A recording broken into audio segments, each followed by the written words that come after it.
Ok, bonjour à tous, on va démarrer. Bonjour à toutes et tous. Merci d'être ici pour parler du Media Freedom Act un mardi à 9 h. Bravo.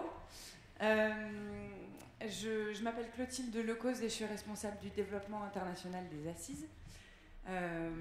Pour vous donner un peu de background, je suis journaliste et j'ai mené pas mal d'années de carrière, notamment à l'étranger, pour Reporters sans frontières et aussi pour CFI, qui est l'agence de développement des médias française. Voilà. Au sein des Assises, ça fait 3 ans que je suis dans cette équipe. Et on tient beaucoup à parler du Media Freedom Act à chacune de nos éditions. D'abord parce que, en termes de timing, on est plutôt pas mal. Les premières assises européennes de Bruxelles se sont tenues en novembre 2022, soit 2 mois après la présentation du projet de loi. Et puis, on en a aussi parlé il y a 1 an, ici même à Tours. Et puis, ce matin, on tombe bien aussi, puisqu'il a été adopté hier, ce texte, par le Conseil des ministres de l'Union européenne. C'est une loi européenne qui doit permettre de mieux protéger les médias et les journalistes face aux pressions économiques et politiques.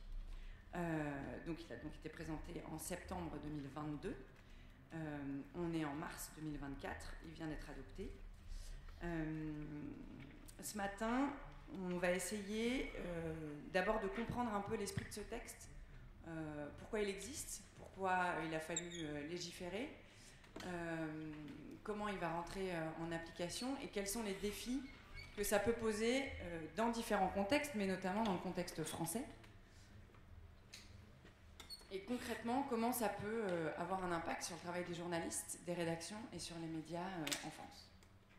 Pour en discuter, on a 4 spécialistes de la question qui ont beaucoup travaillé le sujet. L'idée aussi de ce débat, je ne sais pas combien d'entre vous ont lu le texte et sont vraiment...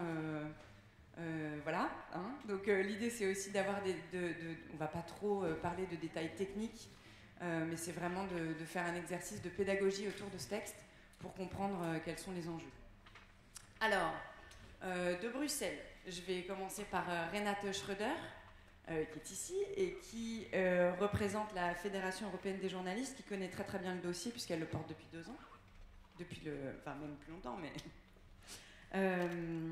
on a aussi... Je vais écorcher... Mathilde Stichen, qui travaille à la Commission européenne et qui est Policy Officer, que j'ai du coup traduit grossièrement par chargé de mission.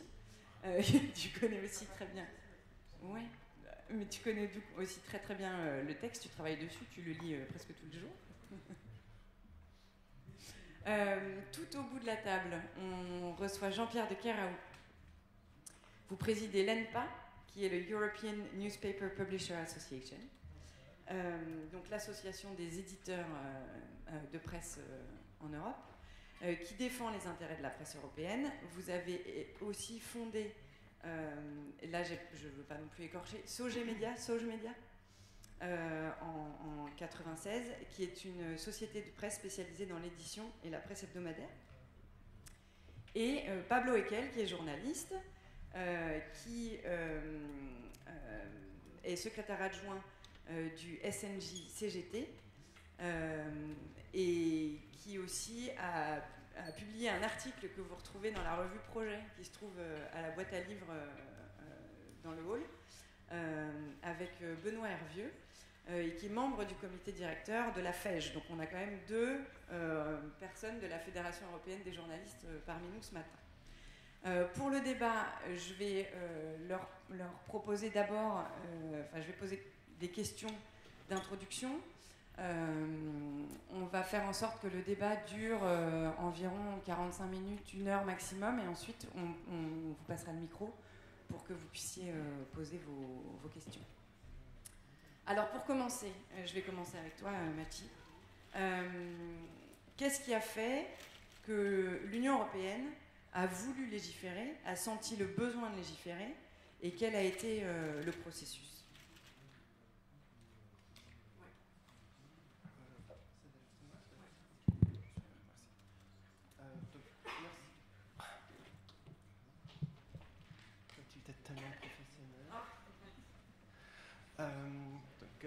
Bonjour, je m'appelle Mathis Titchen, je suis, comme Clotilde a dit, chargé de mission de DG Connect, dans le ministère de la Commission qui s'occupait de MFA. Et désolé d'avance pour toutes mes fautes de grammaire, donc j'espère que ça va aller pendant ces 5 minutes.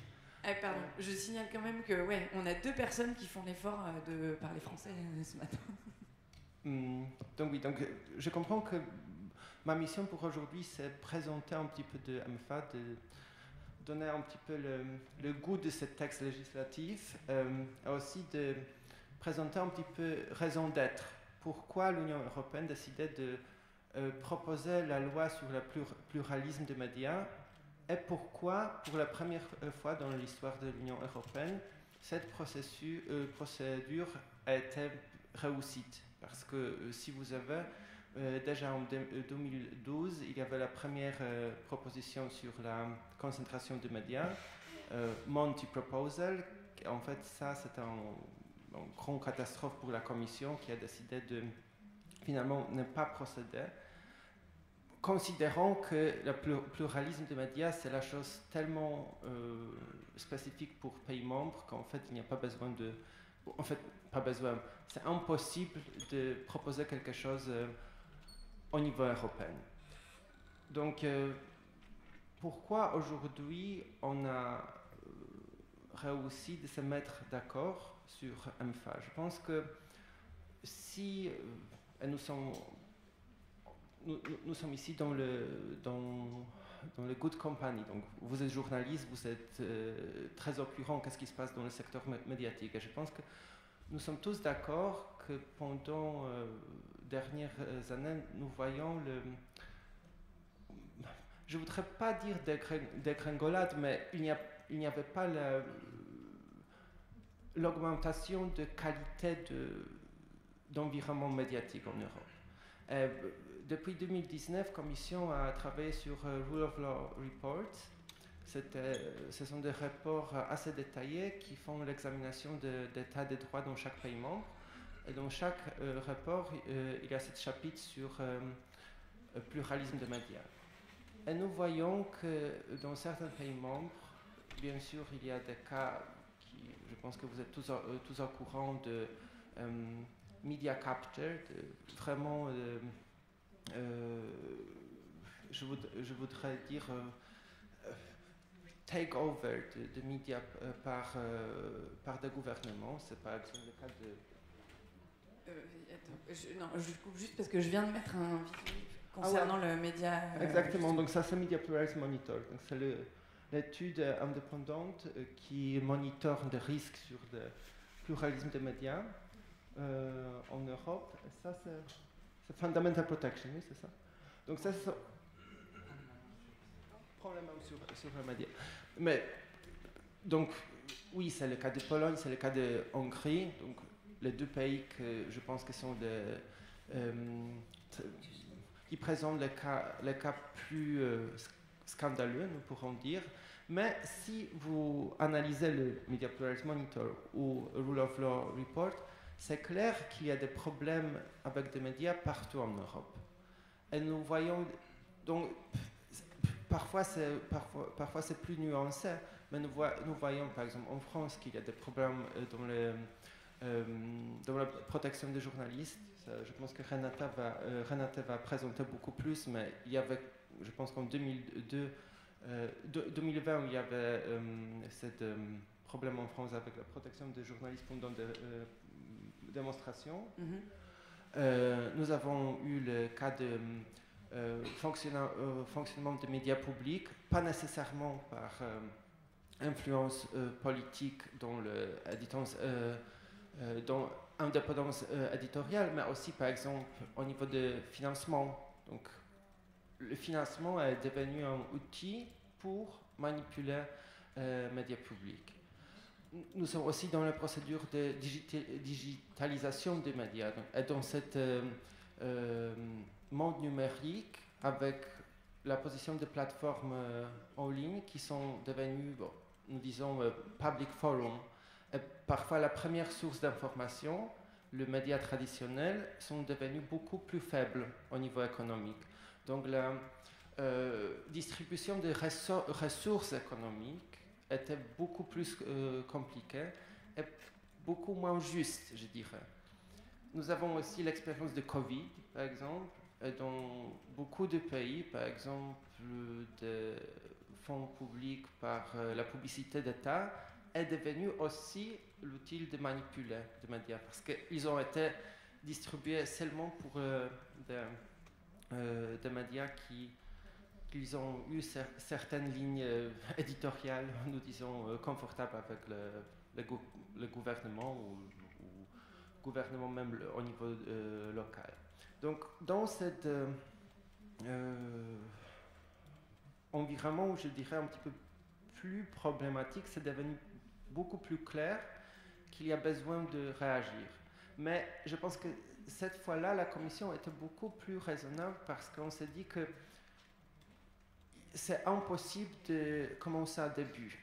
Donc, il faut prendre l'approche qui vraiment est basée sur des bons exemples, législatifs dans les pays membres, et proposer la solution qui est assez flexible et qui est compatible avec différentes cultures législatives des pays membres.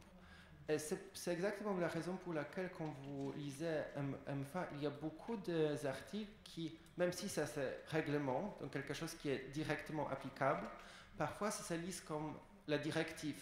Il y a beaucoup d'articles « Member States should », parce que l'idée c'est vraiment de donner un petit peu marge de manœuvre pour des pays membres, mais quand même d'avoir un cadre harmonisé au niveau européen. La deuxième chose, je voudrais souligner, peut-être pour commencer ce débat, parce que comme nous pensons traditionnellement sur les droits des médias, c'était toujours consumer-centered. Donc, notre premier acte sur contenu au niveau européen, donc Audiovisual Media Services Directive, la directive SMA, c'était vraiment l'acte qui était construit pour donner certaines règles de protection d'audience contre certains types de contenus.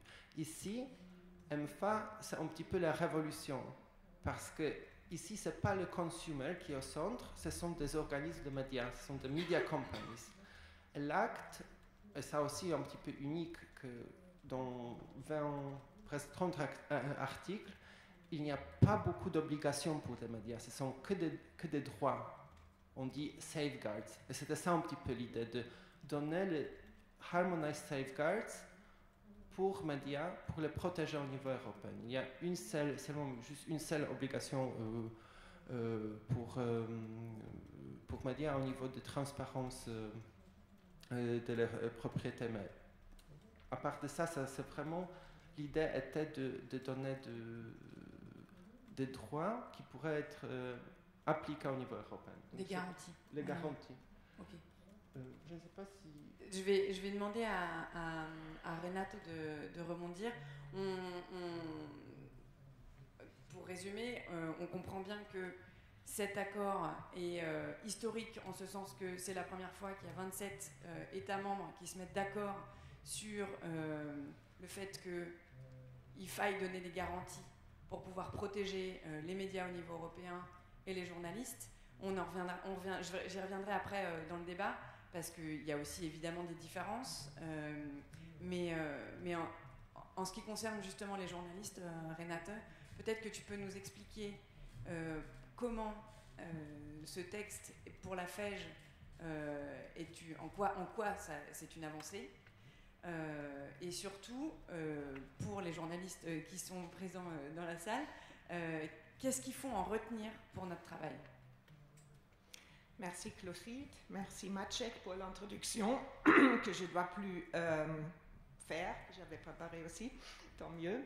Et bonjour, je suis ravie d'être à Tours et être avec vous et beaucoup de jeunes. Je trouve que c'est très important qu'il y a des jeunes journalistes qui s'impliquent dans leur travail et qui comprennent aussi que Bruxelles, de plus en plus, est importante pour les législations autour des médias, mais bien sûr aussi de l'espace digital. Hein. Vous savez, on a adopté aussi beaucoup ces derniers 5 ans. C'est le Digital Service Act, Digital Market Act, c'est tout le acte sur l'intelligence artificielle, etc. Et il faut le dire parce que c'est une approche holistique que la Commission a soutenue aussi. C'est EMFA toute seule, ça ne suffit pas. Bref, tu as parlé des défis qu'on a eu depuis 30 ans de vraiment avoir une législation sur les médias parce que les médias dans beaucoup de pays c'est quelque chose de sacré, c'est vraiment à parler au niveau subsidiarité. Moi je suis allemande, je peux vous dire comment j'ai battu avec les Allemandes qui veulent que tout est réglé au niveau fédéral, ni à Bruxelles, ni à Berlin, et on ne veut vraiment pas parler de Bruxelles. Donc, c'était vraiment difficile et je pense pour ça, on utilise le terme historique. Donc, je suis d'accord d'une façon, c'est historique. D'autre façon, je veux aussi souligner l'importance du Parlement européen d'avoir renforcé l'acte qui était politiquement très important d'avoir de la Commission européenne. Mais pour nous, ce n'était pas assez ambitieux. On trouvait que c'était vraiment trop de principes. Il n'y avait pas assez pour vraiment protéger les journalistes. On parlera de protection des sources. D'ailleurs, peut-être le point plus important spécifiquement pour les journalistes.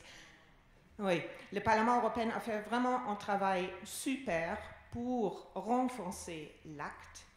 Malheureusement, et ça c'est toujours quand on a la législation au niveau européen, il y a la Commission qui propose et après il y a les négociations trilogues, on dit, c'est technique mais c'est très important, il y a le Conseil, il y a le Parlement européen, chaque avec son position, après il parle, la Commission est entre les deux, essaye de trouver un moyen de compromis.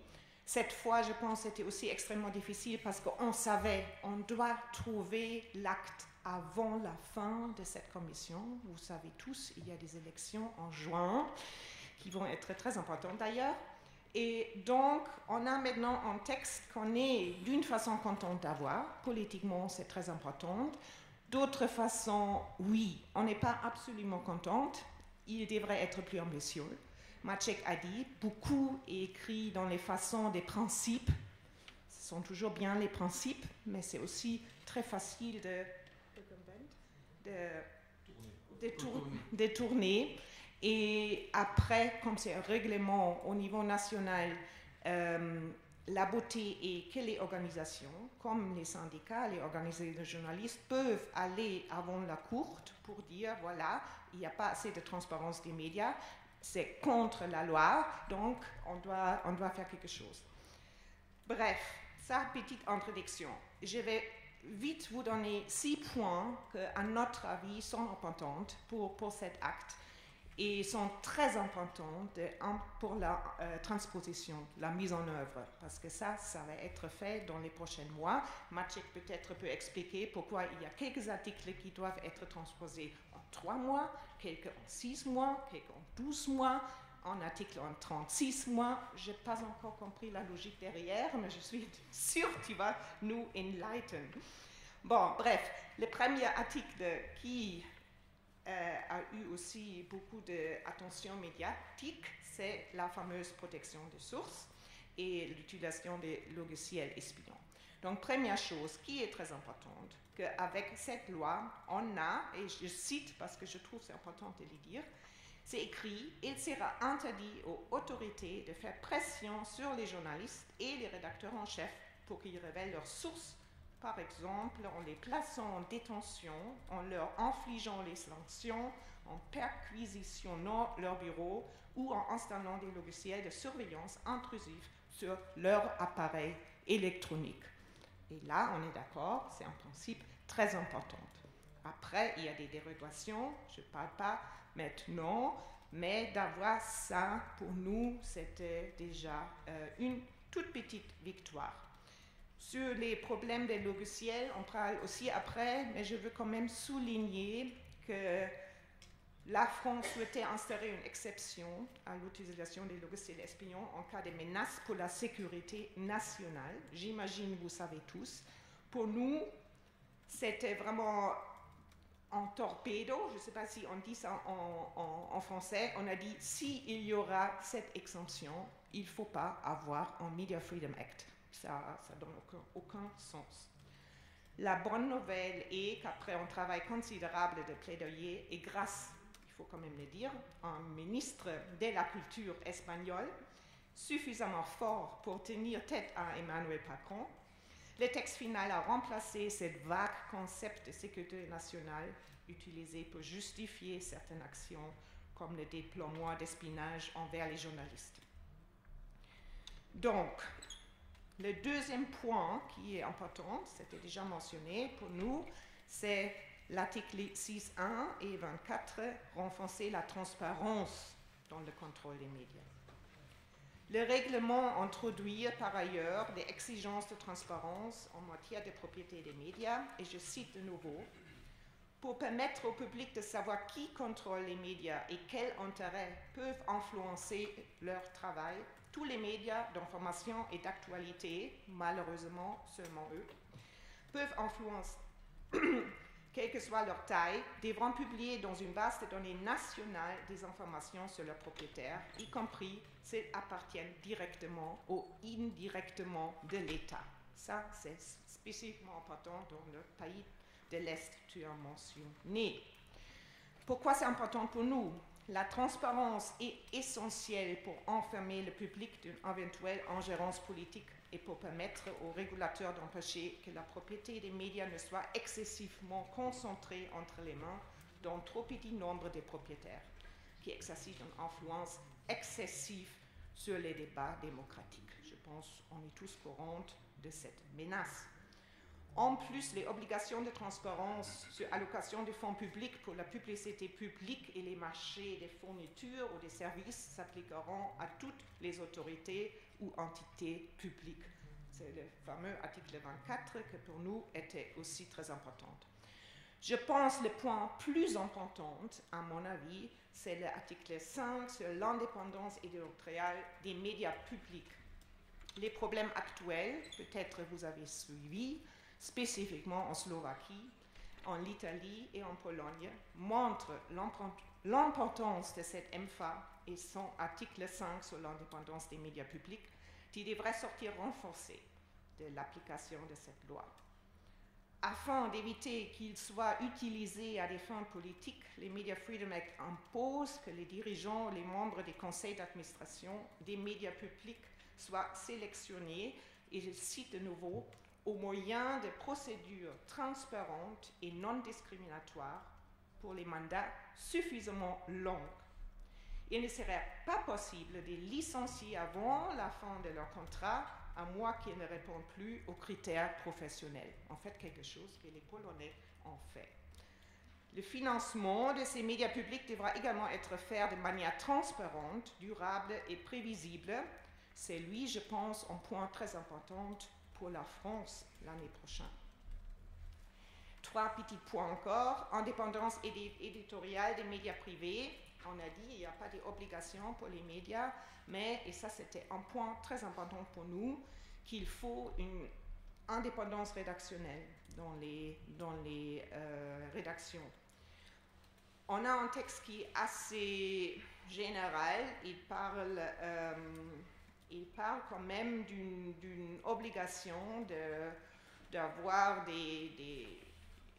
d'avoir une garantie des décisions éditoriales libres et que les médias doivent prendre les mesures pour garantir cette indépendance des décisions éditoriales. Même assez vague, c'était quand même pour nous très important d'avoir cette imposition, et à côté du MFA, il y a aussi une recommandation sur le sujet avec le best practice. 2 points encore, et j'arrête. Le 5, c'est le test de pluralisme des médias. Pour la première fois, comme on avait dit il y a 30 ans, on a essayé d'avoir un livre vert sur la concentration des médias. Maintenant, au moins, on a une obligation de faire un test d'intérêt public quand il y a des fusions au niveau européen, non, des médias. Donc ça, c'est quand même une première étape à voir où on va. Et la dernière chose, il y a maintenant un article dans certains privilèges des médias concernant la modération des contenus des grandes plateformes. Voilà, merci. Merci beaucoup, Renate. Donc on voit donc que c'est un texte qui est global, mais qui rentre quand même pas mal dans les détails. Ça n'a effectivement pas dû être facile d'essayer de trouver des accords à 27 sur ces grands principes. J'aimerais demander à Jean-Pierre de Keraou la position un peu des éditeurs de presse par rapport à ce texte, parce qu'il vous inquiétait. Est-ce que vous pouvez nous en dire un peu plus ? Qu'est-ce qui, selon vous, posait problème ? Et aujourd'hui, dans sa version finale, qu'en est-il ? Oui, bonjour. Ce qui posait problème au départ, c'était la différence entre l'intention et la proposition. C'est-à-dire que sur l'intention politique au sens large du terme, il n'y avait évidemment pas de difficulté quand il s'agit de favoriser la liberté d'expression, la liberté de la presse, lutter contre les fake news, protéger les sources des journalistes, éviter les interférences externes, voilà tout ce qui a été dit, favoriser la transparence, etc. Évidemment, on est pour, ça va de soi. Après, quand on a vu sortir les textes, les premières versions de textes venant de la Commission, on a mesuré, et je pense que pas seulement les éditeurs, je pense que tous les acteurs qui étaient concernés par ce sujet ont mesuré la difficulté de réguler la presse. En réalité, nous, journalistes, éditeurs, on n'a pas envie d'être régulés. Par définition, on n'est pas très enthousiaste sur le principe même de la régulation. Et en même temps, c'est le principe de la démocratie. Il n'y a pas de liberté qui s'arrête à la liberté des autres, qui ne s'arrête pas à la liberté des autres. Et donc il faut trouver une solution. Et c'est compliqué. C'est compliqué quand il y a 27 États qui ont des traditions politiques, des législations, des traditions historiques extrêmement différentes, de trouver des solutions opérationnelles. Et je vous donne deux exemples, deux, trois exemples très, très concrets qu'on a rencontrés. Quand je dis on, je dis les éditeurs, les journalistes, les parlementaires, quand on s'est mis à travailler sur ce texte. Par exemple, il faut faire attention à ne pas être contre-productif, en clair. En France, on a la loi de 1881, qui est vraiment le socle sur lequel on vit depuis 1881, avec beaucoup d'adaptations, de mises à jour pour tenir compte des évolutions, etc. Et en gros, c'est quelque chose qui marche. En gros, tous les acteurs du marché de l'information considèrent que, et notamment tous les juristes et les avocats, etc., que c'est une bonne loi qui est fondamentale, qui garantit la liberté de l'information, la liberté de la presse, et qu'il ne faut surtout pas la jeter, la mettre par terre.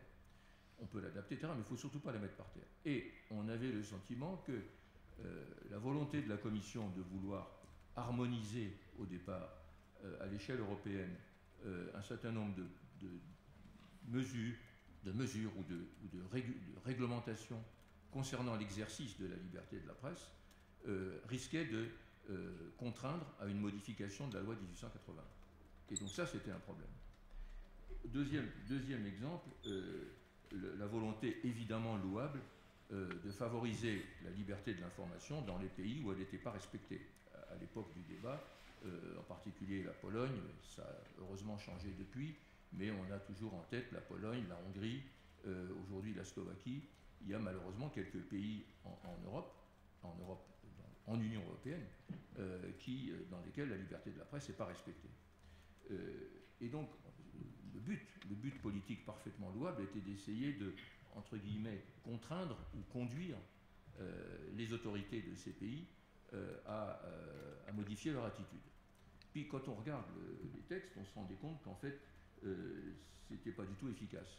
Et quand je parlais avec mes confrères polonais ou hongrois, ils me disaient, vous savez, créer un comité européen des médias qui va avoir un rôle de coordination des législations nationales, de conseil, d'avis, etc., ça ne sert à rien. Parce que nous, en Pologne ou en Hongrie, c'est le gouvernement qui va désigner le représentant qui voudra dans le comité, et ça ne changera absolument rien pour nous. Autre exemple, on parlait des concentrations, et comme toujours, on dit qu'il faut faire attention à ce que les concentrations ne soient pas contraires au pluralisme.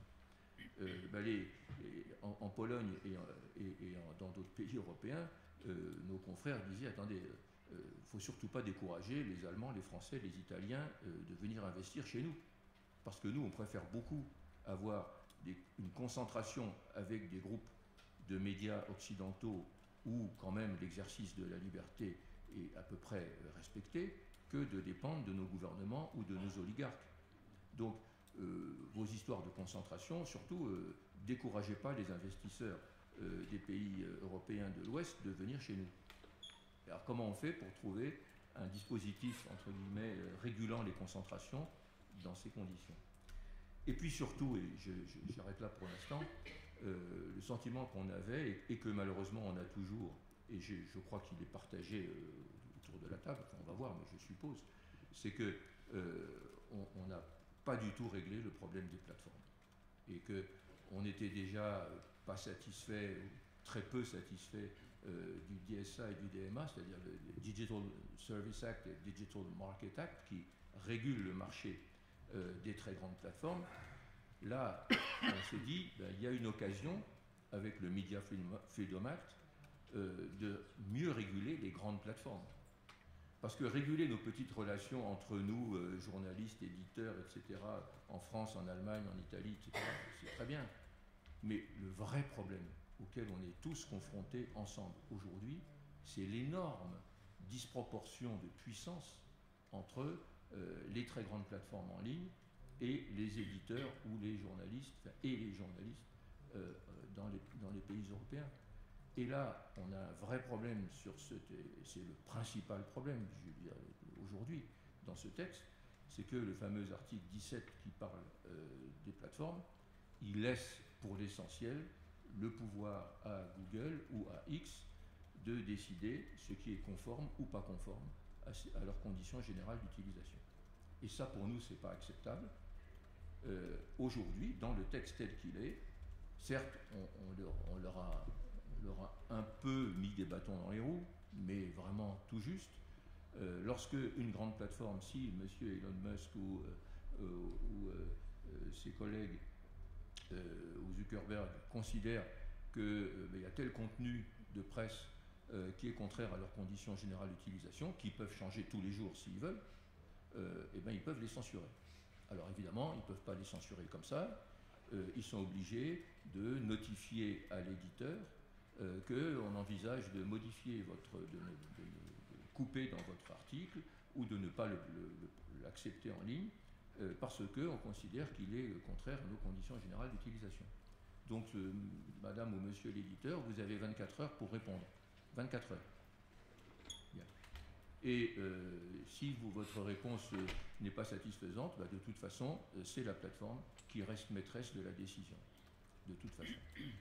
Autre disproportion, aujourd'hui, avec le Media Freedom Act, tous les éditeurs européens vont être tenus de se déclarer auprès de la plateforme, Google, X, Meta, etc., en disant je suis un éditeur de presse européen et je suis reconnu comme tel par une autorité nationale dans mon pays, je suis un éditeur de presse européen.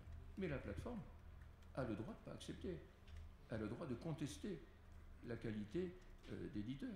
Alors évidemment, elle a une procédure, elle doit aller interroger l'autorité nationale, c'est un peu compliqué, mais pour vous donner une idée de cette disproportion, le seul fait qu'un éditeur de presse européen soit obligé de se justifier en tant que tel auprès d'une énorme plateforme en ligne est en soi choquant. Et nous considérons que tout ce qui est légal hors ligne doit être légal en ligne. Il n'y a pas besoin d'avoir une disposition particulière à cet égard. Bien entendu, on est d'accord, nous éditeurs, pour que les appels au meurtre, à la discrimination, enfin, tout ce qui est illégal aujourd'hui, soit proscrit en ligne, bien sûr. Mais là, on ne parle pas de l'information ou des contenus illégaux. On parle uniquement des contenus légaux. Pourquoi est-ce que les contenus légaux dans la presse en France, en Allemagne, etc., devraient être soumis à appréciation parce qu'ils sont mis en ligne par une très grande plateforme? Il n'y a aucune raison. Eh bien, pourquoi c'est passé? Tout simplement parce que la puissance d'influence, de lobbying économique, financière de Google & Co. est telle qu'en dépit de nos efforts, et je pense conjoints avec les personnes autour de cette table, eh ben, on n'a pas réussi. Donc voilà la réalité. Donc cette IMFA, ce nouveau règlement, il a un certain nombre d'atouts, il marque un certain nombre de principes, comme ça a été dit, il encourage un certain nombre de mesures, mais sur l'essentiel qui est rééquilibrer le rapport de puissance entre les gens qui aujourd'hui font le marché de l'information économiquement et j'allais dire dans le contenu, déontologiquement, avec les éditeurs de presse et les journalistes, malheureusement, il n'est pas efficace et là, il reste du boulot sur la table. Voilà. Merci beaucoup. Pablo, je vais te laisser réagir, mais juste avant, je voudrais demander à Massy de réagir à ce qui vient d'être dit autour de la table, et je crois que tu voulais mentionner quelque chose au niveau des concentrations aussi. Oui, donc en fait je voudrais juste, j'ai quelques points à souligner, parce que je pense que nous avons reçu quelques mots positifs, mais aussi quelques mots plus critiques sur l'EMFA, vu que j'étais vraiment dans l'équipe qui était en charge de préparation de tout l'acte. Je me sens un petit peu obligé de mentionner quelques idées qui étaient devant le texte. Donc la première chose que je voudrais souligner, que nous parlons sur l'acte qui était extrêmement difficile pour drafter de la perspective juridique, parce que nous sommes dans le cadre de législation européenne, donc il faut toujours avoir la base juridique. Ici, nous avons la base juridique de la marché intérieur, l'article 114 du traité. Donc, avec chaque article, il fallait trouver un lien avec harmonisation de la marché intérieur. Donc, ça, c'était le premier défi, parce que sinon, par exemple, quelqu'un en Hongrie pourrait aller au Cour européenne en demandant l'annulation d'actes.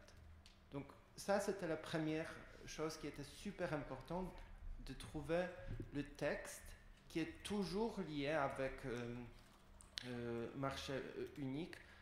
Et si nous parlons sur la protection des sources de journalistes, je dirais que marché unique, ce n'est pas le premier mot qui vient dans la tête.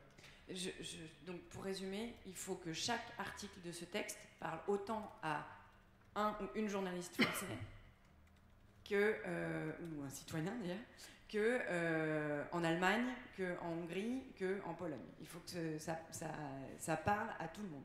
Oui, en gros, il faut avoir l'argument qu'avec chaque règle, nous proposons quelque chose qui harmonise les règles de la marché unique européenne, qui va avancer notre fonctionnement économique.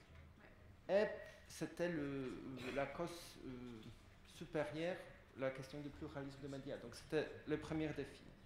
Et deuxième chose que je pense que je voudrais souligner, EMFA, elle n'est pas pour réguler de la presse. Et je pense que c'est super important que nous savons que, par exemple, le premier chapitre où nous avons des obligations pour la presse, il n'y a aucun rôle pour le comité européen là-bas. Donc là, vraiment, il n'y a aucun enforcement, surveillance au niveau européen. Et ça, c'était très clair et très important pour nous d'éviter aucun rôle pour des régulateurs sur les presses. Moi, comme le juriste, comme je ne suis pas tout à fait d'accord avec cette idée que la presse n'est pas régulée, parce que je pense que dans beaucoup pays, nous avons la loi de la presse.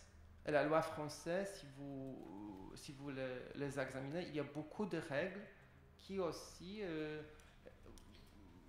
proposent certains règlements de fonctionnement de la presse. Donc je pense qu'il y a la régulation de la presse, mais il n'y a pas supervision administrative de la presse. Donc ça, c'était la deuxième chose. Et je voudrais vous aussi rassurer un petit peu, parce que j'analysais votre droit français dans le grand détail. Et c'était aussi le défi avec chaque pays membre de proposer des règles qui vont pas changer des règles, des mécanismes, comme c'était dit, qui marchent très bien. Donc, par exemple, en France, il y a déjà le système très détaillé de Media Pluralism Test qui marche trop bien. Donc, par exemple, si nous prenons la perspective française, l'article 22 qui porte sur Media Concentration Test est déjà presque transposé en France. Donc il n'y aura aucun changement dans le système juridique français. Mais par exemple, dans les pays du Nord ou en Pologne, il n'y a aucune règle sur concentration de médias. Donc là, ça va augmenter un petit peu, ça va rebalancer la différence entre systèmes juridiques en Europe. Troisième point que je voudrais vraiment mentionner, et je pense que ça c'était aussi la révolution que je mentionnais au niveau de perception de la concentration de la média. Parce que c'est vrai, traditionnellement, on a toujours pensé que le marché concentré n'est pas pluralistique. Je pense que maintenant, prenons en compte l'impact de plateformes en ligne, mais aussi la condition de marché de médias, c'était clair que dans beaucoup de cas, je suis tout à fait d'accord,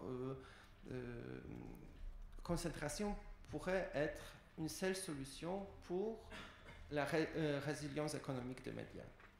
Et cette test ici, cette condition, cet élément pour tester si concentration va bénéficier le secteur des médias est vraiment construit comme pas, on disait anti-concentration tool.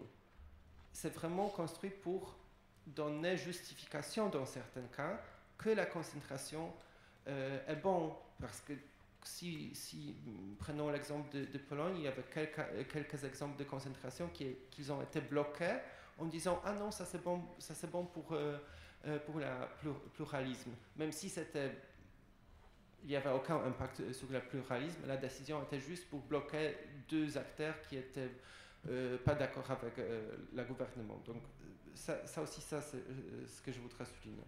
Et troisième point sur l'article numérique et la position de la presse dans l'écosystème de plateformes en ligne. Oui, si nous présentons que dans le cadre de MFA, maintenant, chaque éditeur doit se justifier vers YouTube ou Google, oui, ça me semble un petit peu injuste. Mais je pense que ça, c'est la présentation de la montre très blanc et noir. Parce que l'idée ici, raison d'être, était de protéger, on disait reputable media service providers, de donner un privilège aux 7 médias qui suivent la régulation et dans le cas de presse qui sont alignés avec certains principes déontologiques et éthiques. Et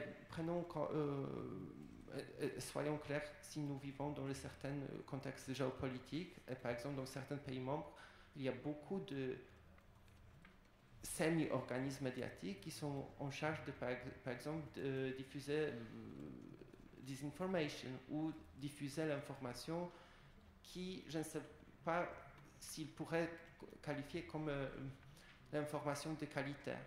Et là, il y avait la question si vraiment ce privilège pourrait donner aussi aux 7 médias, par exemple, aux acteurs comme, je ne sais pas, Sputnik ou autres acteurs médiatiques qui étaient promus par Russie. Donc ici, il y avait aussi la balance de comment nous pourrons protéger le vrai acteur de médias, mais pas nécessairement donner l'avantage à celui qui sont un petit peu dangereux pour notre espace informatique. Donc là, je trouve que c'était aussi un grand défi de trouver la solution assez balancée. Donc ça, c'est pour moi juste quelques mots, mais sinon je suis content de contribuer. Ok. Non, mais on voit que c'est évidemment compliqué. On a aussi ces problèmes entre guillemets, mais de traduction. Reputable, qu'est-ce que ça veut dire en français? Comment on s'en empare? Est-ce qu'on peut s'en emparer? Par exemple, Pablo, je vais te demander de réagir à ce que tu viens d'entendre et plus précisément aux garanties que ce texte peut avoir dans le contexte français, mais aussi, et là on peut parler de protection des sources et de concentration, est-ce qu'il va avoir comme impact en France? Ouf. Alors on va voir ce que ça va avoir comme impact. Moi, la première chose que je tenais à dire, c'est vrai qu'on en a parlé beaucoup ici depuis 2 ans à Tours, c'est ça m'a beaucoup impressionné comment en France on a perçu la préparation de cette loi, l'aboutissement, etc. Concrètement, j'avais l'impression que la France quasiment n'était pas en Europe en fait. Pendant 2 ans, il y a eu tout un travail législatif européen et la plupart des journalistes français, des organisations de journalistes français ne suivaient pas, ne s'intéressaient pas à ça. Et c'est au moment où, à la fin, quand la France a réagi, le gouvernement français a attaqué sur la question de la surveillance de journalistes et logiciels espions, qu'il y a eu un certain nombre d'articles, c'est sorti, regardez ce qui se passe, mais ça fait 1 an qu'on vous en parle, les camarades, les collègues, ça fait 1 an qu'on travaille là-dessus, et c'est maintenant, parce que si Macron n'avait rien dit, j'ai l'impression que ça serait passé comme une lettre à la poste en fait. Et c'est vraiment à la fin qu'on s'est bougé, on a sorti une tribune signée par énormément d'acteurs, d'ailleurs je remercie les patrons qui ont tous signé avec nous une tribune, on a réussi à freiner. Alors, concrètement, d'abord un point sur la question de la protection des sources. Les traités européens actuels et la jurisprudence de la CEDH, de la Cour européenne des droits de l'homme, accordent déjà le droit aux États de surveiller les journalistes sous de strictes conditions. Ce que la France voulait obtenir était la possibilité de surveiller pour tout impératif de sécurité nationale. Alors nous avons obtenu, avec la FEJ, mais aussi avec un mouvement qui a été assez large, nous avons obtenu le retrait de cet amendement, mais l'EMFA, et ça il faut vraiment le souligner, ne modifie pas les traités et la jurisprudence de la CEDH. L'EMFA constitue tout de même une avancée sur la surveillance, car le texte établit pour tous les États de l'Union européenne les conditions strictes qui justifient une surveillance de journalistes. Il y aura désormais un socle minimal à respecter, sachant que toute règle nationale plus favorable aux journalistes, comme la loi belge par exemple sur la protection de sources, reste valable. Donc on peut améliorer les choses au niveau national. Évidemment que nous, au niveau européen, nous aurions voulu une protection plus large dans le cadre de l'EMFA, mais notre position, le bannissement inconditionnel de l'usage des logiciels espions contre les journalistes notamment, n'a pas obtenu la majorité lors du vote au Parlement européen. Seuls les écologistes et la gauche radicale ont voté en faveur de notre position. Vous pouvez lire l'article de Ricardo Gutiérrez qui est dans le magazine Projet que tu as souligné. Là, on a vu, est-ce qu'on s'attendait à ce que ce soit Orban, Fico, les Polonais qui attaquent l'EMFA? En fait, c'est Emmanuel Macron qui a le plus attaqué l'EMFA. Donc concrètement, non seulement on doit suivre ces questions-là, mais se regarder devant une glace, quoi.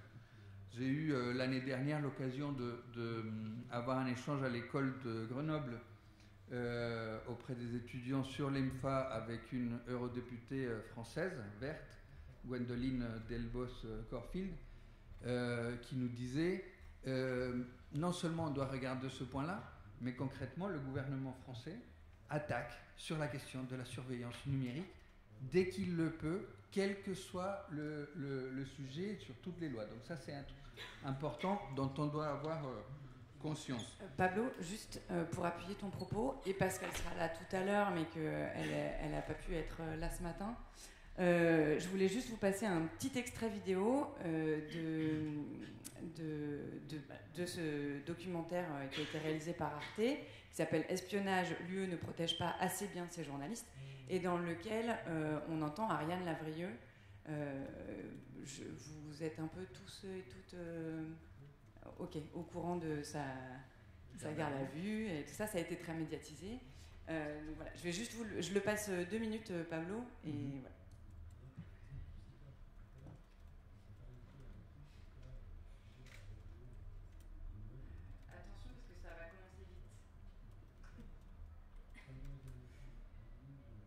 La compétence exclusive des États membres sur la sécurité nationale. À l'heure actuelle, l'obsession du gouvernement français, c'est d'avoir les mains libres en matière de sécurité.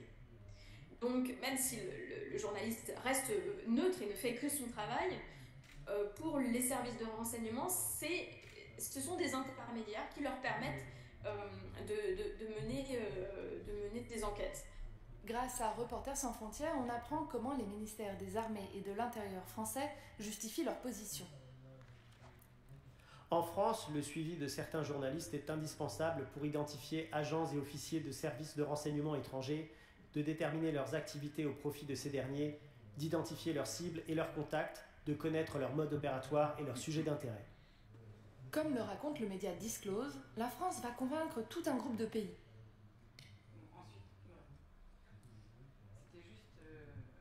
C'était juste un court extrait pour illustrer le propos. Et ensuite, évidemment, ça c'est l'article de Disclose qui montre à quel point la France est alliée avec d'autres pays européens pour faire bloc. Et juste pour ajouter, le texte a été adopté. Je crois que le seul pays à ne pas l'avoir voté, c'est la Hongrie. Et on était aux côtés de la Hongrie en ce qui concerne cette question. Merci. Alors, les 2 autres points que je voulais évoquer, c'est évidemment la transparence, la concentration.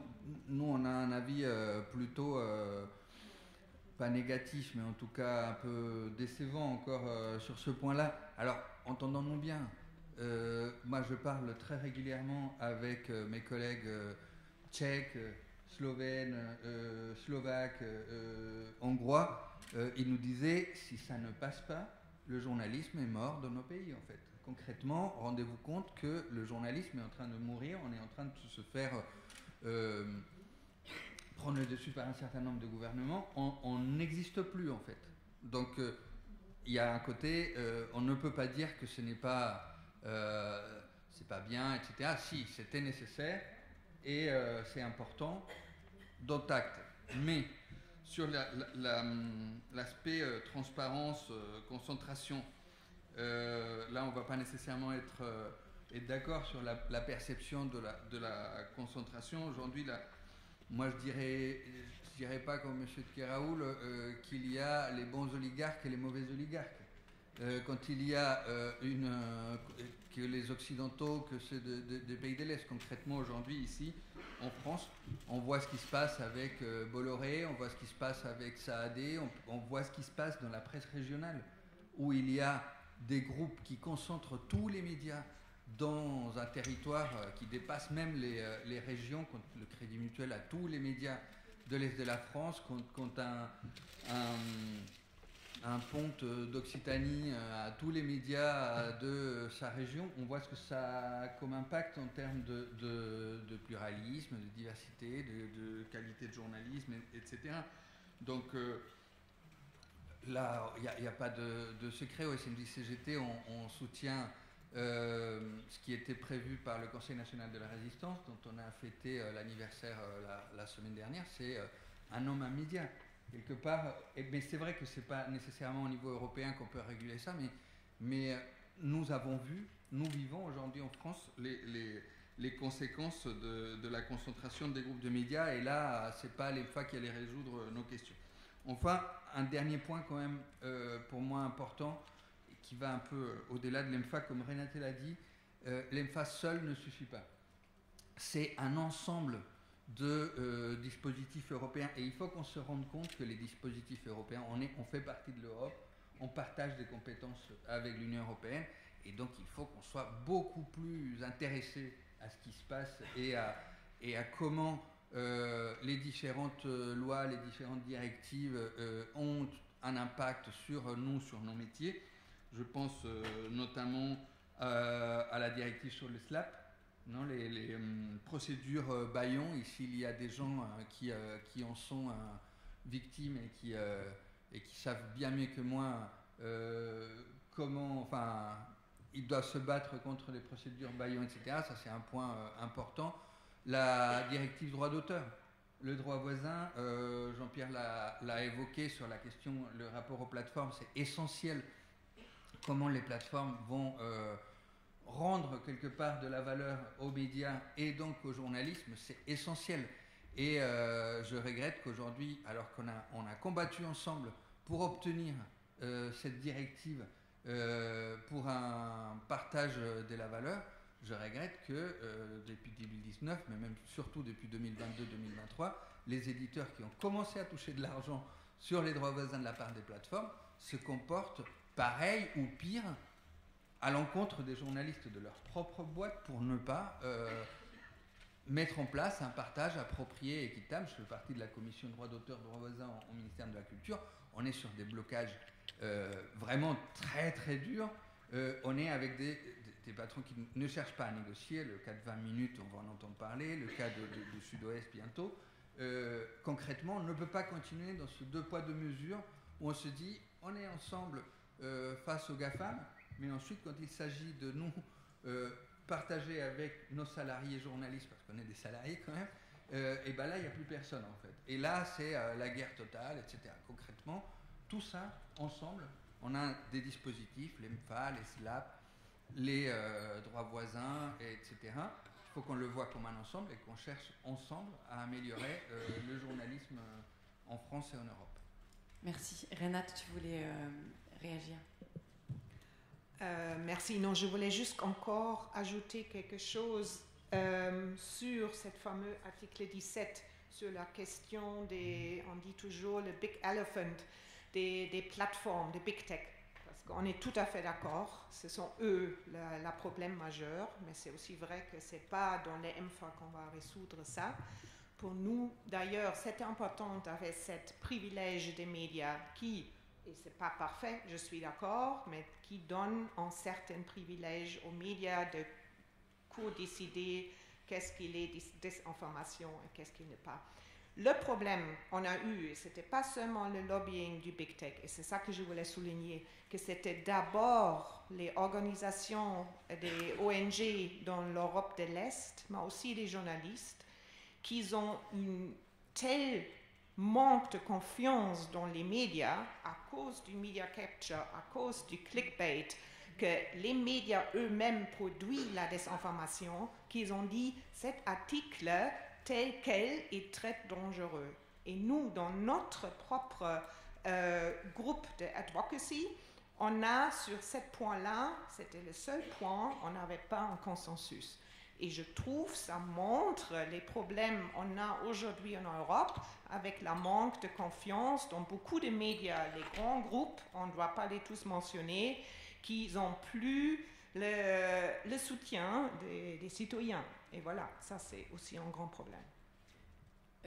Jean-Pierre, vous voulez ajouter quelque chose? Oui, je voulais enchaîner là-dessus parce que je trouve que c'est très caractéristique des vraies difficultés, parce qu'on peut avoir, c'est le charme de la démocratie, des avis différents sur des sujets, mais là on a une vraie difficulté à trouver des solutions quand il s'agit d'un espace à 27 États. Et ce que évoquait Renate tout à l'heure, à l'instant, c'est vraiment intéressant parce que quand nous expliquions à nos collègues journalistes ou éditeurs des pays de l'Est qu'il fallait quand même réguler les grandes plateformes et pas les autoriser à faire ce qu'elles veulent quand elles veulent comme elles veulent, ils nous disaient attendez, nous, notre problème, c'est pas les plateformes. Pour nous, pour un journaliste ou un éditeur hongrois ou polonais et même tchèque ou slovaque, notre problème, c'est notre gouvernement. Et donc, Google, c'est un espace de liberté. Donc eux, ils vivent les superpuissances médiatiques que sont Google, etc., comme des éléments positifs. Parce que leur problème, c'est de contrebalancer le pouvoir politique puissant de leur gouvernement. Et leurs oligarques. Parce que quand on parle aussi, là aussi, c'est un exemple de difficulté concrète. Quand on dit dans le règlement, le MFA, il ne faut pas qu'il y ait des concentrations au niveau ni de l'État, ni privé. Mais en Hongrie, je peux vous dire, j'ai parlé récemment avec un collègue éditeur hongrois, il me dit, mais Orban, ça ne le gêne pas du tout, le MFA. Il ne va pas faire des concentrations publiques, ce ne sera pas la propriété de l'État. Il demande à son beau-frère, à son cousin, à la fille de son voisin, etc. Il les fait racheter, et c'est un parfait pluralisme. C'est 15 personnes différentes qui vont être propriétaires de 15 médias différents, et qui ne seront pas des médias publics, qui seront des médias privés. Sauf qu'ils seront tous complètement contrôlés par le parti au pouvoir. Et comment on résout ça au niveau européen? Ben, c'est très compliqué, on ne peut pas. Il n'y a pas juridiquement, et comme disait tout à l'heure Marcel, il faut bien se rappeler que la compétence européenne en matière de régulation des médias, elle est très limite.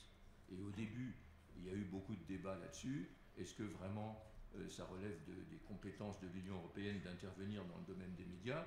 En fait, non. Et la combine, en gros, qui a été trouvée, l'astuce juridique qui a été trouvée, c'est de dire c'est pour favoriser le fonctionnement du marché intérieur. Bon. Et c'est pour ça, effectivement, comme il le disait, que dans chaque article, il faut vérifier que ça colle avec le prétexte, si je puis dire, que c'est cohérent avec des problèmes de fonctionnement du marché intérieur. Et donc, voilà. Donc, c'est pas toujours des questions de conflit ou de mauvaise volonté, c'est que c'est effectivement compliqué parce que les situations historiques, politiques, juridiques sont différentes. Et si je prends un exemple complètement contraire à celui des pays de l'Est, c'est celui de la Scandinavie. Les pays scandinaves, qui sont au top du classement Reporters sans frontières en matière de liberté de la presse, eux, ils ne veulent pas de régulation. Parce que au nom du libéralisme pur et dur. Et au nom du fait qu'ils considèrent qu'il ne faut pas réguler. Et c'est contraire à la liberté. Et comment on fait? Comment on fait quand on est la Commission européenne ou des parlementaires européens pour rendre compatible la préoccupation ô combien légitime des journalistes hongrois d'un côté et celle des journalistes ou éditeurs suédois ou danois qui, eux, veulent le contraire? Ben, c'est compliqué. Voilà. Donc, ça, c'est une forme de plaidoyer à l'envers pour l'Europe, quoi. C'est toujours la même chose. On râle parce que on a une Europe qui se mêle de tout, on râle parce que le MFA, il n'est pas le MFA de nos rêves, sauf que quand on est dans la peau des parlementaires, etc., et des gens qui font la régulation, et qu'il faut tenir compte de préoccupations qui, par principe, sont tout autant légitimes les unes que les autres, c'est objectivement compliqué. Voilà. Et on arrive à des situations qui sont un peu paradoxales, parce que on dit, il y a plein d'articles là-dessus, il faut que les journalistes, enfin les rédactions aient une liberté d'action dans leur travail quotidien, il ne faut pas que les dirigeants de presse ou les actionnaires aient une influence puissent intervenir dans le travail des journalistes, etc., au nom de la liberté, etc. Ok, mais en même temps, on la donne à Elon Musk ou à Zuckerberg. Donc voilà, là il y a une vraie difficulté, quoi. Mais c'est compliqué. Voilà. Il faut bien prendre conscience que réguler 27, c'est vraiment compliqué. Merci. Je vais te laisser réagir, Mathilde. J'ai l'impression aussi qu'on vient quand même beaucoup à chaque fois sur cette distinction entre Europe occidentale et Europe de l'Est, et la difficulté justement de trouver un équilibre entre, on va dire, cette géographie européenne et ces pays européens. Est-ce que c'est quelque chose qui, dans ce texte, ou en tout cas pour ce texte, a été compliqué? Vous avez vu vraiment le fait que en Europe de l'Est c'est comme ça, en Europe de l'Ouest c'est comme ça, il faut qu'on trouve un compromis, du coup on va faire quelque chose qui ressemble à l'EMFA, on va essayer de trouver des garanties. J'ai quand même une chose à souligner, c'est que, en tout cas nous, de notre point de vue de journaliste en France, il légitimise la pratique française d'espionnage sur les journalistes. Alors certes, dans certains cas, et la sécurité nationale, la fameuse expression sécurité nationale a été enlevée, mais ça légitimise cette pratique-là, et ce qui, en tout cas, de notre point de vue, pose un réel problème. Est-ce que le fait d'avoir ce genre de pratique que finalement on accepte, c'est un peu le prix à payer pour avoir un texte à 27 qui fasse un compromis? Je peux juste commencer. Certainement, il y a encore des grandes différences entre l'Est et l'Ouest. Malheureusement, c'est pas que l'Est suivre l'Ouest avec la qualité, c'est plus que l'Ouest suivre les mauvaises conditions à l'Est. Et ça, bien sûr, à faire avec beaucoup de choses que Pablo a mentionnées, entre autres aussi la soutenabilité dans le secteur des médias, le clickbait et beaucoup d'autres choses. Mais je voulais quand même dire aussi dans les pays du Sud, d'abord la Grèce, mais aussi l'Espagne, le Portugal, l'Italie, il y a des problèmes énormes. Et absolument vrai, tout ça de régler dans un acte est compliqué. Et je pense, si on n'aura pas eu la commissaire Jourova qui était mentionnée, qui est la vice-présidente responsable pour les valeurs et la transparence, qui vient de la République tchèque, qui connaît très bien les défis des journalistes, l'importance des journalistes aussi dans combattre la désinformation qu'elle a vécue. Sans elle et sans sa force, on n'aurait pas cet acte, j'en suis sûre. Merci beaucoup. Je voudrais juste ajouter quelques mots parce que je pense que Jean-Pierre a donné très bon exemple de difficultés législatives et difficultés dans l'approche de travail sur EMFA.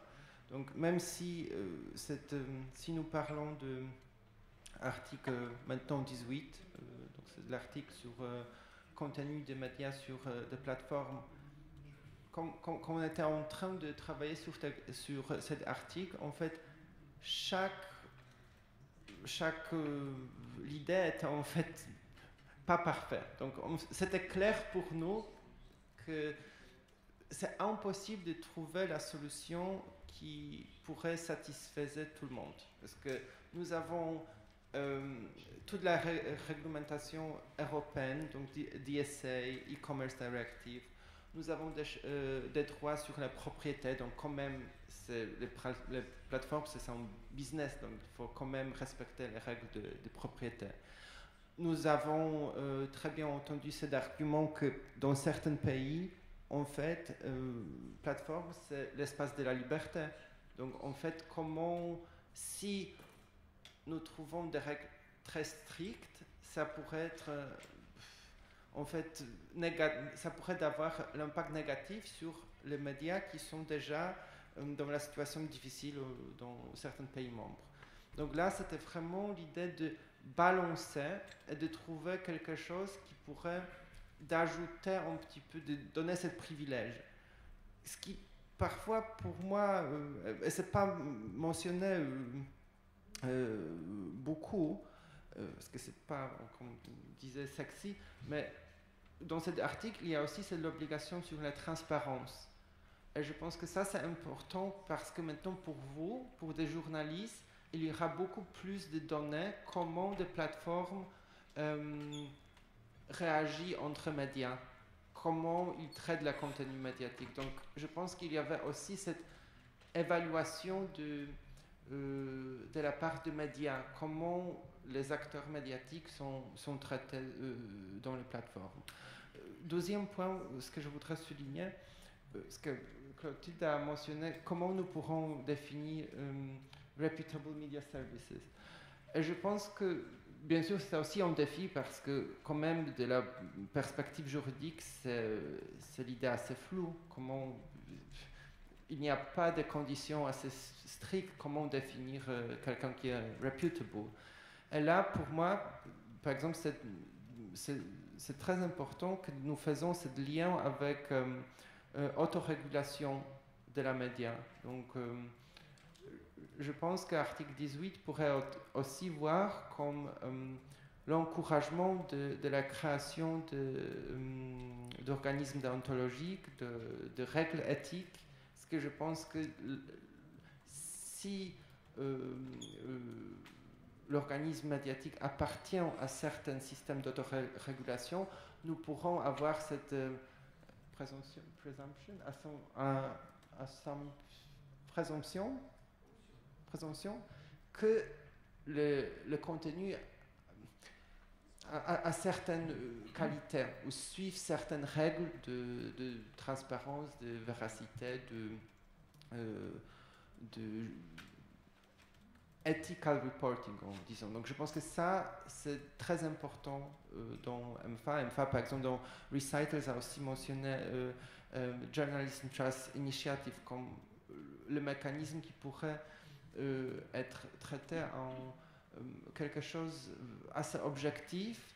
Et comme ça, nous pourrons aussi diminuer la discrétion des plateformes dans la procédure auto-declaration, de déclaration des médias qui, oui, nous sommes de reputable media services. Donc ça, c'était la première chose. Et deuxième chose, ce que Jean-Pierre a mentionné, on a très bien entendu, c'est l'idée que, oui, en vrai, comment nous pourrons aider des journalistes en Hongrie si Orban voudrait faire quelque chose, il va trouver la solution. Et je suis tout à fait d'accord qu'en fait, c'est super difficile de trouver la solution européenne parce que c'est impossible pour l'Union de donner vraiment la décision juridique assez forte, parce que quand même la concentration, c'est le droit de la concurrence au niveau national, ça appartient à la compétence des pays membres. Nous avons tout le système de la droit de la compétition au niveau européen, et les règles de la compétition sont totalement séparées de notre test de pluralisme. Donc comment notre petit comité de médias pourrait protéger ou donner la solution dans les situations comme ça. Donc c'est vrai que c'est super difficile parce que nous ne pouvons pas... c'est impossible de dire oui, cette concentration est bonne, ou non, nous pensons que oui, il faut les bloquer. Mais je pense que le seul fait qu'il y aura la voix au niveau européen, qu'il y aura plus de bruit au niveau européen si quelque chose se passe, s'il y aura le document public aussi pour des journalistes qui pourraient même raise the volume up, ça aussi, ça va ajouter un petit peu de la transparence. Donc, dans l'EMFA, ce n'est pas seulement le board, donc le comité de médias, qui pourrait produire les opinions, aussi la commission pourrait produire des opinions. Donc, il y aura beaucoup plus d'instruments de réagir dans la manière formelle si quelque chose se passe en Hongrie. Et ça, par exemple, ce n'était pas le cas avant, parce que simplement, il y avait certains discours de Madame Jourova quand elle a dit oui, on était en face de certaines crises, mais je n'avais pas la base juridique. Et maintenant, il y a cette base juridique. Et le dernier point qui, je pense, que quand même est un petit peu assurant, c'est l'exemple c'est un vrai exemple qui s'est passé dans le monde de télécommunications.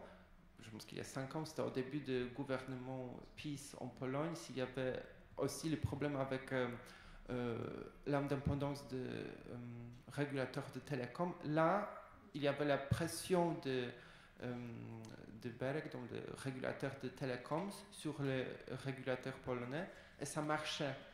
Donc en fait, cette peer review entre régulateurs, même si peut-être, si nous parlons entre nous, c'est pas vraiment again sexy, parce que c'est quand même très administratif, ça marche en pratique. Donc je pense que ça, pour moi, c'est assez rassurant. Quand je suis le citoyen polonais quand même, donc j'espère que ça va marcher. Et j'espère que dans notre cas polonais, ça ne sera pas utilisé. Donc, ouais, merci beaucoup. Je sais qu'il y a des réactions de votre part. Il nous reste juste un quart d'heure et on va devoir laisser la salle dans un quart d'heure.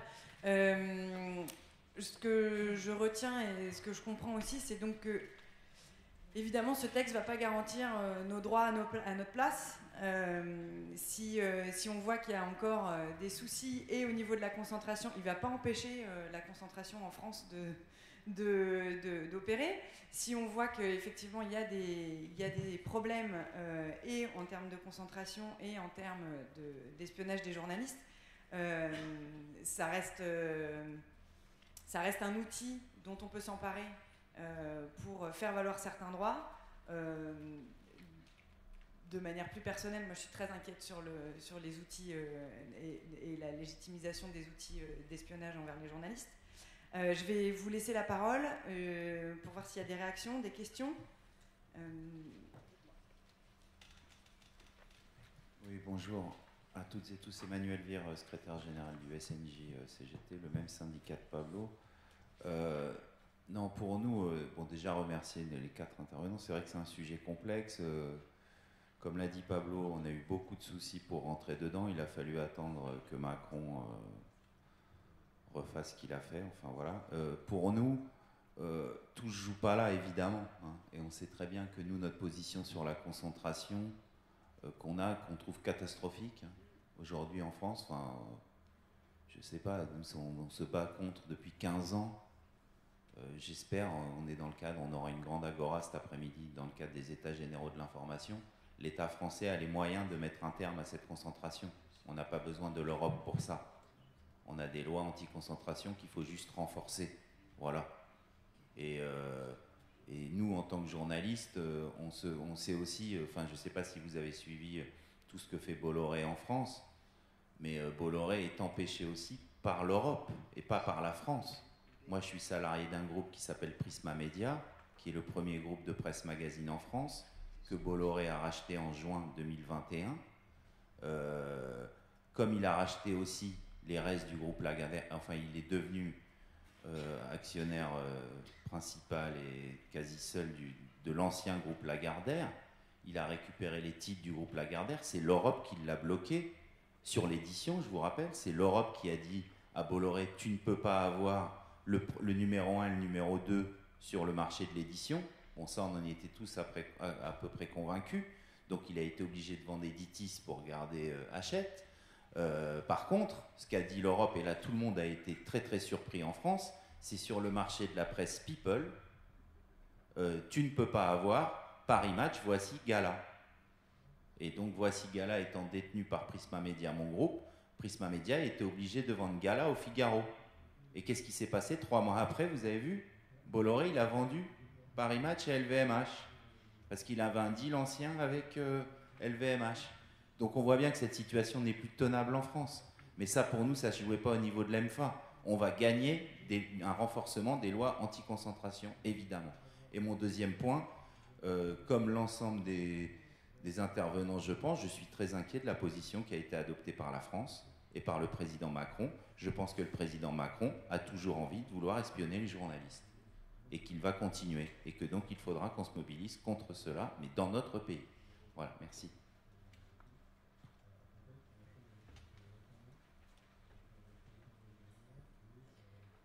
Moi, je m'interrogeais sur les sanctions en cas de non-application de cet acte, et aussi le délai de sanction, puisqu'on parle beaucoup des élections européennes, dans le cadre desquelles le MFA va être très important.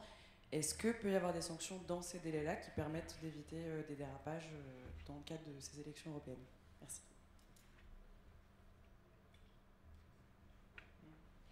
Mathilde,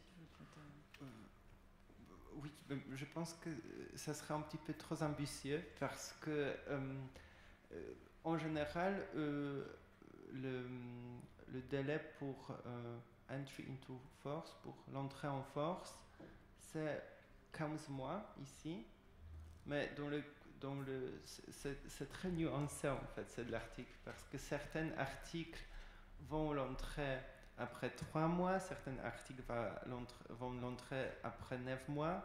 L'article sur customization, non, n'importe. Il y a de l'article sur customization of media offer sur Smart TVs. Désolé, je ne sais pas si la personnalisation de l'offre. La personnalisation de l'offre audio, pas seulement audiovisuelle, mais médiatique maintenant. Et là, par exemple, c'est l'article qui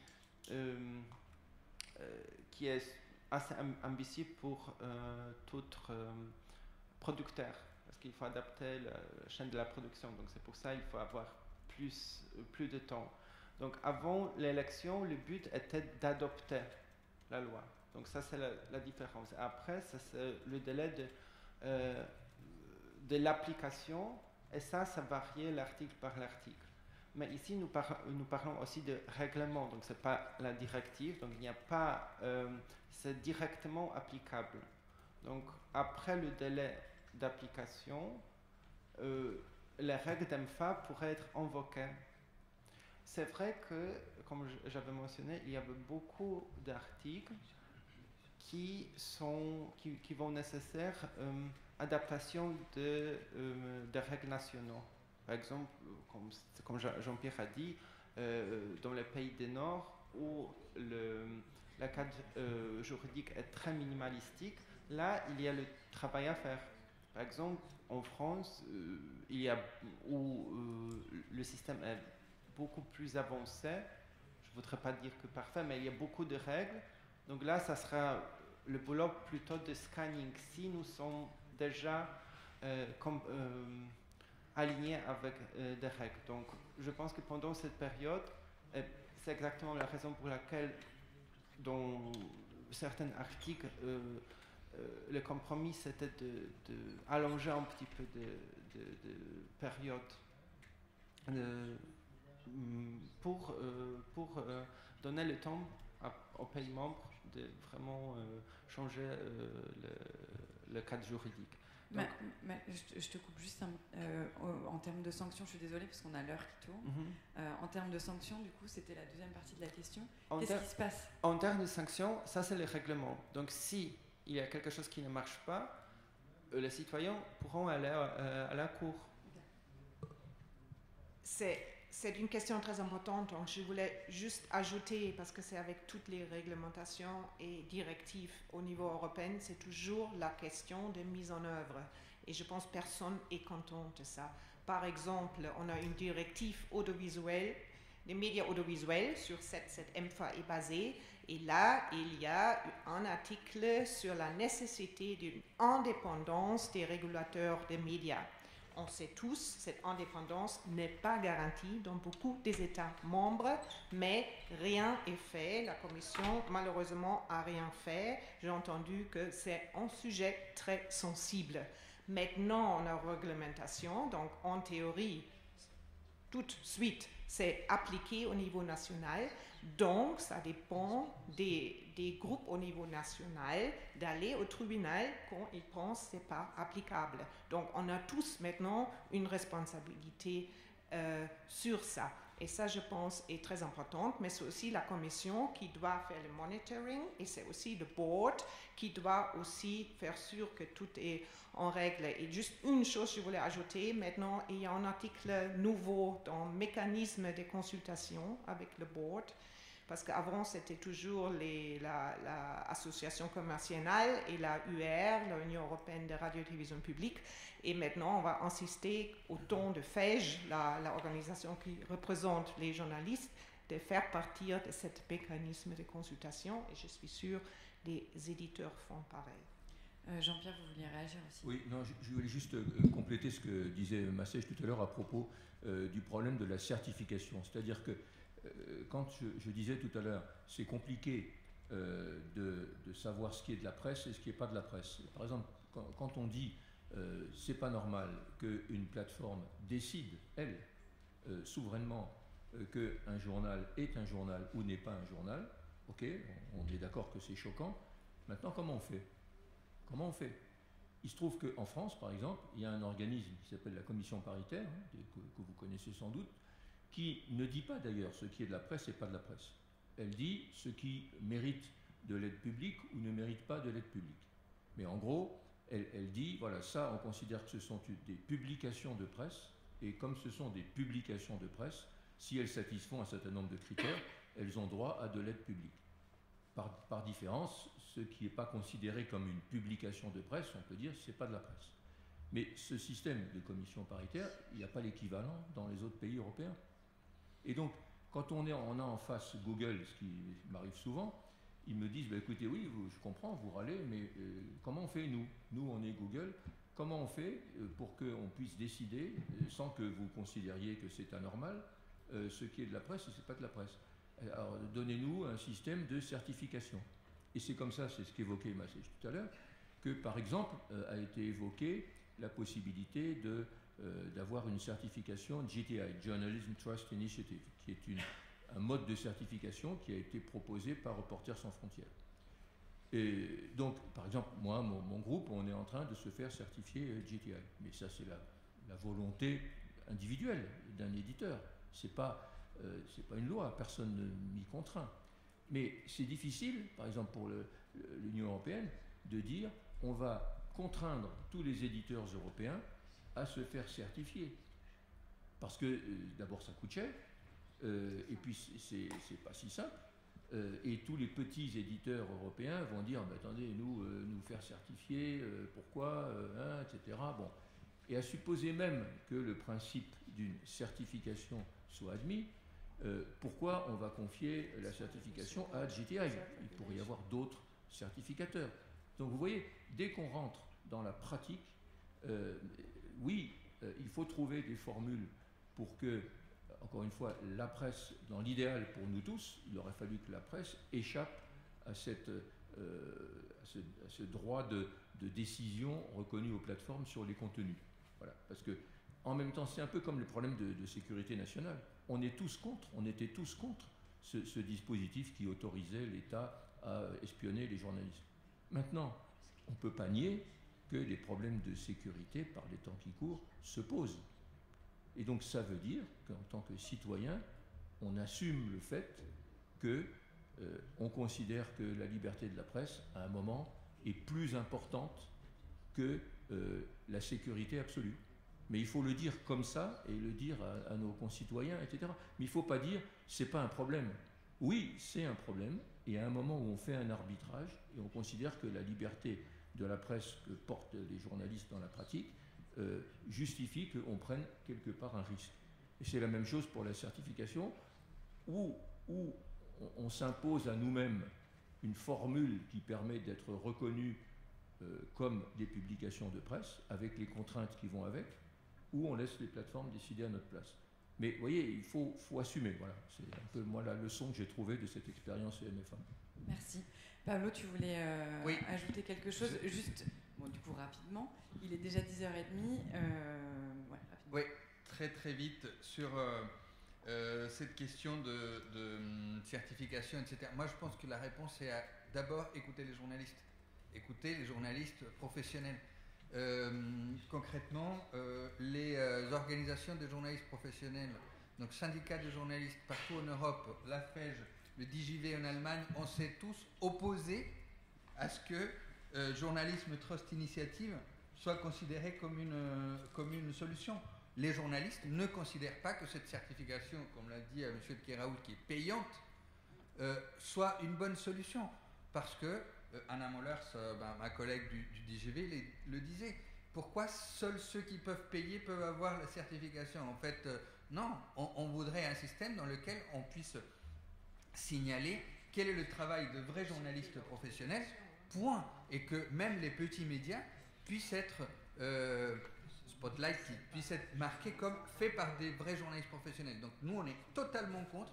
Et pour l'autorégulation, bien sûr, qu'on considère que ça c'est suffisant. Et je voulais aussi répondre à cette question de la mise en œuvre. Évidemment que d'ici juin pour les élections européennes, c'est un peu court. Mais concrètement, la mise en œuvre, elle se fait par nous-mêmes, en fait. Faisons du journalisme. Et ça, je le dis surtout aux plus jeunes, créons des médias, travaillons ensemble, du cross-border avec d'autres pays européens. Là, je suis invité pour représenter la FEJ à un événement en juin à Brno, en Slovaquie, en République tchèque, pardon, sur le Local Media for Democracy, les médias locaux pour la démocratie. Les déserts des médias. Nous, on a dit, mais en France, il n'y a pas de désert médiatique. Il y a des médias partout. Et bien, vous savez quoi? La France est le deuxième pays qui a envoyé le plus de candidatures pour cet événement. Il y a eu 26 candidatures, 4 médias locaux retenus. Ça montre bien qu'il y a une volonté de la part des journalistes professionnels de faire des médias, faire du journalisme local, etc. À propos de journalisme local et d'enquête cross-border, tout ça, demain, je ne sais pas qui d'entre vous sera là demain, mais demain matin, on va avoir le rendez-vous des collectifs aux Assises, et on va avoir une vingtaine de collectifs de journalistes qui seront représentés, et qui pour le coup, eux, pourront aussi vous parler des déserts médiatiques en France, parce qu'ils choisissent bien souvent de s'implanter dans des régions françaises où il n'y a pas beaucoup de journalistes qui décident de s'implanter. Bon, on va être obligé de clore ce débat. On va dire que le mot de la fin, c'est écouter les journalistes, mais pas avec des logiciels espions. Exactement.